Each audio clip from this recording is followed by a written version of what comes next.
Bonjour chers auditeurs, on se retrouve à nouveau sur un nouveau podcast de Viens et raconte. Alors soyez les bienvenus.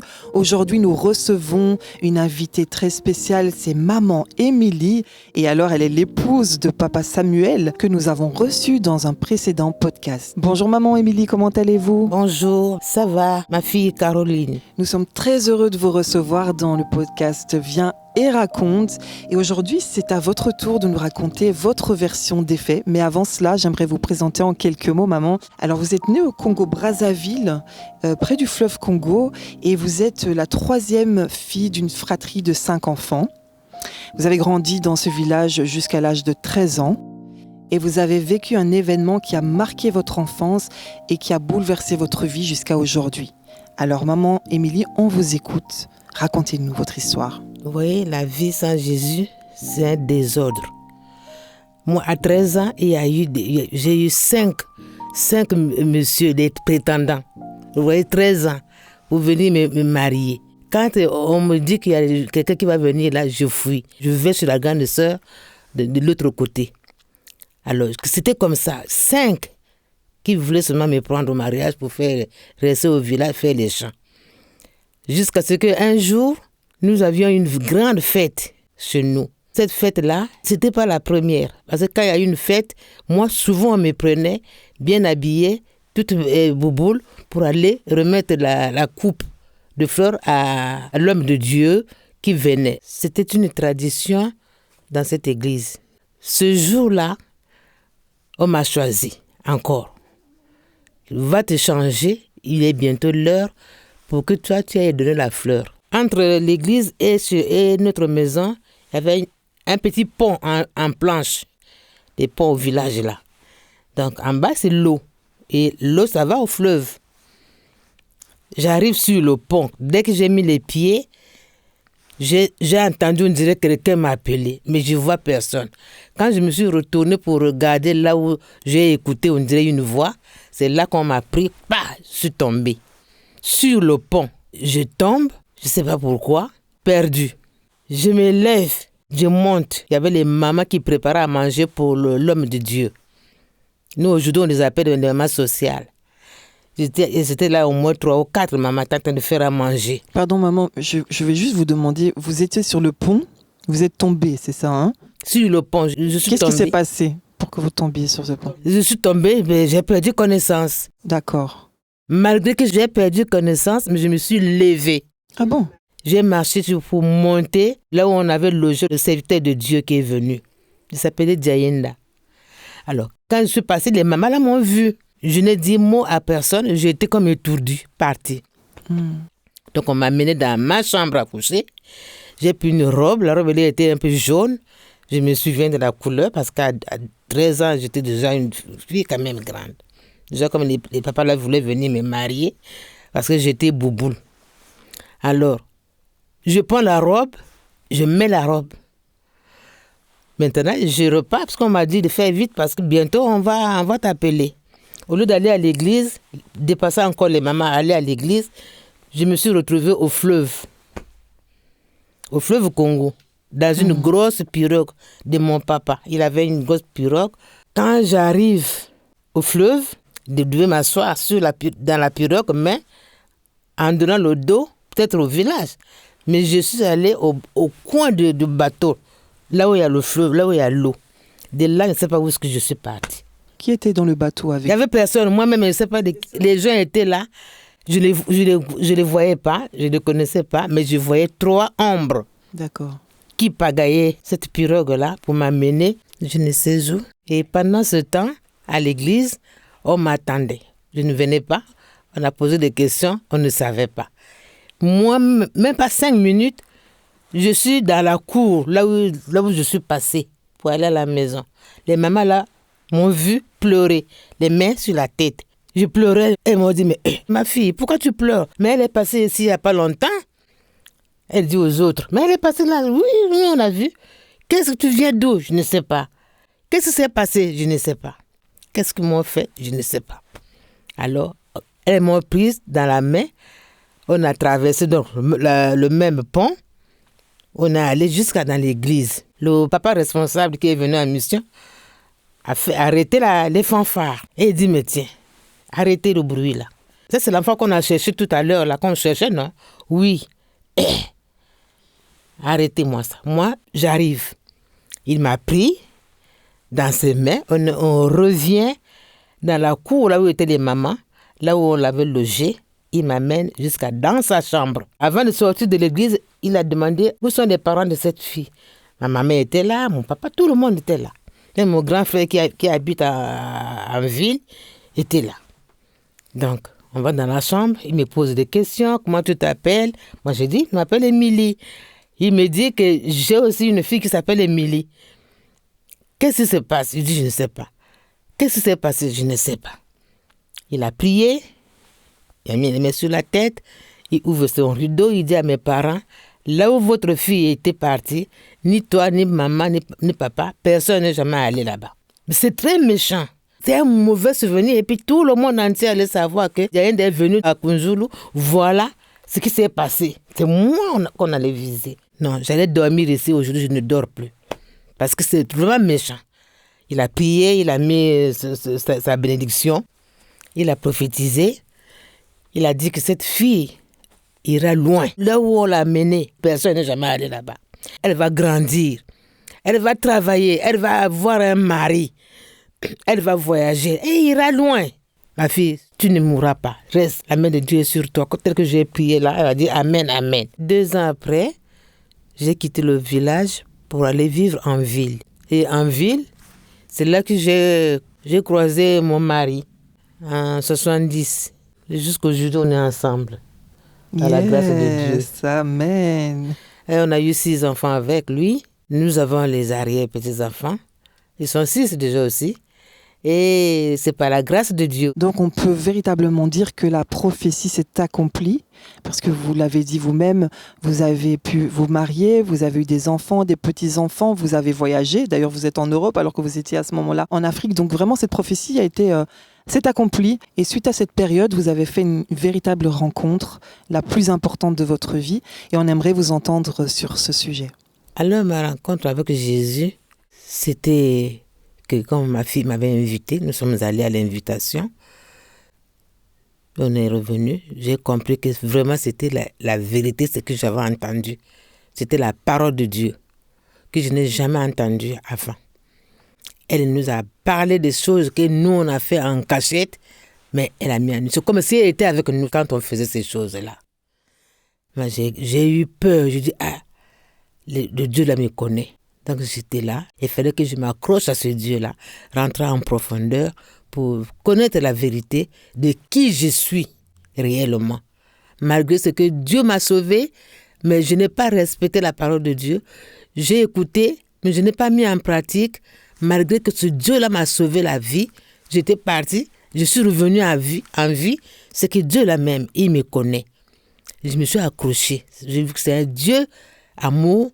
Je me suis accrochée jusqu'à prier à ce que toute ma maison, nous prions ce Dieu. Le Dieu que ma fille nous a amené à écouter. Donc en fait, vous avez rencontré Dieu parce que vous avez rencontré la vérité? Oui. En tout cas, elle avait prêché ce que nous, on a fait en cachette. Elle n'était pas là. Elle est de l'autre côté, mais comment elle a su indexer des enfants? C'est vous qui avez dit, mais nous, on l'a vu où? Les enfants ont dit, non, c'est pas eux. Mais moi, j'ai eu peur. Et donc, le Dieu là me connaît. Depuis le village, il me connaissait déjà. Depuis le ventre de ma mère d'abord. Il me connaissait déjà. Parce que tout ce que j'ai entendu ce jour-là, c'est ce qui a fait que je m'accroche. Ok, très bien. Ce jour-là, c'est le jour de la première invitation que vous avez reçue de votre fille. Vous avez décidé d'accepter Jésus comme Sauveur et Seigneur. Le premier jour, j'ai refusé, je prenais ma bière. Deuxième jour, la bière était devenue l'eau. Donc j'ai compris que c'est Dieu qui est en train de me parler. Il parle tantôt d'une manière, tantôt d'une autre. Mais c'est un miracle en fait qui a eu lieu ce jour-là. C'est un miracle parce que la bière devient liquide. Je dis mais c'est quoi cette bière-là? C'est seulement hier que j'ai ouvert. J'ai l'habitude, je bois la moitié, je ferme. Et demain, je peux prendre, c'est toujours bien. Mais aujourd'hui, là, il y a quelque chose qui ne va pas. J'ai eu peur. On dit que Jésus a transformé l'eau en vin, mais dans votre cas, c'est la bière qui a été transformée en eau. C'est incroyable, c'est un miracle en fait. C'est vraiment, c'était bizarre, c'était un miracle. Mais j'avais eu peur. Il y a eu ça, et puis tout ce qu'on a prêché, nous avons les cassettes des mondes, les chansons du monde. Ben, tout cela, on a pris, on est allé jeter. Quand je voyageais dans l'avion, je prenais les petites bouteilles de whisky là. On nous donnait. Comme je ne buvais pas le whisky, je faisais une décoration dans mon living. Plein de bouteilles. Je ne donne pas aux gens, mais c'est ma décoration. Mais on a pris toutes ces petites bouteilles là, avec la colère. Je dis, ah non, mais c'est pas bon ça. Je ne bois pas. Pourquoi je dois garder ça ici? On a pris avec les CD du monde, on est allé jeter ça dans une rivière. On a jeté ces parties-là. Et c'est là notre vraiment, on a vu que Jésus était rentré parce que comme mon mari aussi a accepté de venir avec moi, c'était une victoire pour ma fille qui a pleuré, maman Samy, qui a pleuré pour que nous tous dans la maison, qu'on accepte ce Dieu-là. Et donc, maman Émilie, tout à l'heure, on a parlé de cette prophétie qui s'est accomplie dans votre vie. Et ici, je vois aussi une promesse qui s'est accomplie, c'est que moi et ma maison, nous servirons le Seigneur. C'est vraiment un peu ce que vous venez de nous raconter. Et est-ce que vous pourriez nous donner un peu plus de détails maintenant sur votre changement après avoir rencontré le Seigneur? Le changement, c'est vrai, je peux dire que après les enseignements qu'on a reçus, on garde ces enseignements. On ne peut pas oublier. Ce sont des enseignements de base. Quand on a déjà pris ces enseignements, si on oublie, c'est l'échec. Donc, il faut respecter ces enseignements et vous allez grandir avec les prières avec Jésus. Et sans ça, c'est vraiment la perdition. Il faut qu'il y ait un changement. Le changement, c'est à la maison, parce qu'on nous a enseigné comment il faut faire la table au mari, comment il faut répondre au mari, comment il faut faire à manger. C'est vice-versa. Comme lui aussi, il est venu, eux, les papas là-bas, on leur dit aussi, il faut aimer ta femme comme Dieu le veut. Toi, maman, il faut respecter ton mari. Donc, tout ça, vous devez mettre ça en pratique. Et vous allez grandir comme ça. Comme ça, il y a un dialogue sincère à la maison. Tout le passé, le mal qu'on a fait, on se demande pardon. Il a fait des erreurs, il dit, voilà, j'ai fait ça, pardonne-moi. Parce que c'est la base, c'est la vérité. Toi, maman, tu as fait ça, j'ai fait ça, pardonne-moi. Parce que Dieu dit, mon peuple meurt faute de connaissance. Comme on ne connaissait pas ces choses-là, on faisait dans le noir, dans les tricheries. Aujourd'hui, on ne peut plus le faire. Parce qu'on craint Dieu. Je peux dire aujourd'hui que je suis une femme exceptionnelle, je suis une femme de valeur. Amen. Et que la paix, la joie, la bonne santé, ce n'est qu'avec Jésus. Nul ailleurs. Amen. Et ici, on parle vraiment d'aimer en action et en vérité. En fait, c'est ça que vous avez appris aussi. Aimer en action et en vérité. Il faut aimer le prochain. Il faut aimer. Si on n'aime pas, il ne faut pas faire esprit. Il faut faire la vérité avec les actions. Tu fais la volonté de Dieu. Dieu a dit, aimez-vous les uns des autres. Cet amour-là, c'est partout. Dans la rue, à la maison, chez les autres. C'est ça que Dieu nous demande. Mon mari et moi, on ne peut rien faire. Ésaïe le dit que malheur aux enfants rebelles qui prennent leurs résolutions sans me demander. Nous devons tout demander à Dieu. Voyage Dieu. Quelqu'un vient à la maison, on le reçoit en prière. On ne peut pas oublier, c'est la règle, parce qu'on a accepté Jésus comme Seigneur et Sauveur dans notre vie. C'est notre priorité. Donc à ce jour, maman, nous avons compris que vous faites vraiment de Jésus votre priorité. Et je pense qu'il y a un moment clé dans votre vie, dans votre rencontre également avec Jésus, qui est votre baptême, que vous avez vécu dans un endroit juste incroyable et merveilleux, qui est le Jourdain, en Israël. Est-ce que vous pourriez nous en donner un témoignage? Oui. Merci. Nous sommes allés en Israël. On avait organisé un voyage en Israël. Mon mari et moi, nous sommes allés. C'était merveilleux. Je ne peux pas oublier ces moments que nous avons passés en Israël. Donc, on arrive en Israël, on a fait tout ce qu'il y avait à faire. Il fallait visiter les lieux, marcher sur les pieds de Jésus. Ce que nous écoutons dans la Bible, c'est ce qu'on a vu de nos propres yeux. On nous a menés jusqu'au Jourdain pour aller nous laver là où on avait baptisé Jésus lui-même. Wow. On nous a baptisés là-bas. Nous avons les photos, souvenirs. C'est ça, on ne peut pas oublier. C'est une première. Et qu'est-ce que ça fait d'être dans le Jourdain, là où Jésus était baptisé? Comment vous êtes senti à ce moment? C'était l'onction. Il y avait vraiment une forte, je ne sais pas si c'est joie, c'est quoi. C'était vraiment un jour, on ne peut pas oublier ça. C'est pour cela que les gens étaient en train de nous tenir là.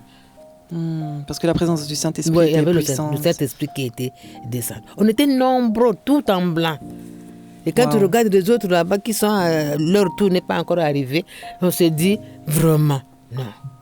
Vous étiez nombreux, il y avait une foule entière. Une délégation, une forte délégation de l'Europe, l'Afrique, on était un grand nombre, tout en blanc. J'ai eu ma délivrance et j'ai senti la présence de Dieu dans ma vie. C'était une nouvelle créature en Christ. Une nouvelle créature, c'est extraordinaire. Mon Dieu. Quelle expérience en tout cas, maman Émilie. On aimerait tous retourner au Jourdain pour se faire baptiser. S'il y a encore un voyage préparé, nous on va aller. En tout cas, merci beaucoup pour ce merveilleux témoignage, maman. Je vous en prie. Je ne sais pas si vous voulez rajouter quelque chose ou peut-être un petit mot de la fin pour nos auditeurs afin de les édifier encore. Merci ma fille. On vous conseille de continuer à suivre Jésus. Il n'y a pas un autre moyen. Que par Jésus, nous avons tout. Il est tout pour nous, Jésus. Nous devons l'accepter comme Seigneur, notre Sauveur. Vous aurez tout. Dans la prière, dans l'adoration, tout à l'élever et invoquez-le sans cesse. Il va faire de grandes choses dans votre vie, dans votre foyer, dans vos maisons. Merci de votre accueil. Amen. Merci beaucoup. Dieu vous bénisse abondamment parce que nous aussi on est bénis, mon mari et moi, pour ce podcast que Maman Samy a reçu comme une révélation. Il faut obéir. Quand Dieu te dit fais ça, il faut le faire. Et ça va réussir. C'est vrai. Amen. Amen. Merci beaucoup à vous, maman Émilie, une fois de plus. Amen. Et chers auditeurs, encore un grand merci de nous avoir suivis. N'oublions pas que Jésus guérit, il transforme, il délivre et il sauve. Alors ouvrez-lui la porte de votre cœur comme maman Émilie l'a fait. Et on vous dit à très bientôt pour un nouveau podcast sur Viens et raconte. Que Dieu vous bénisse.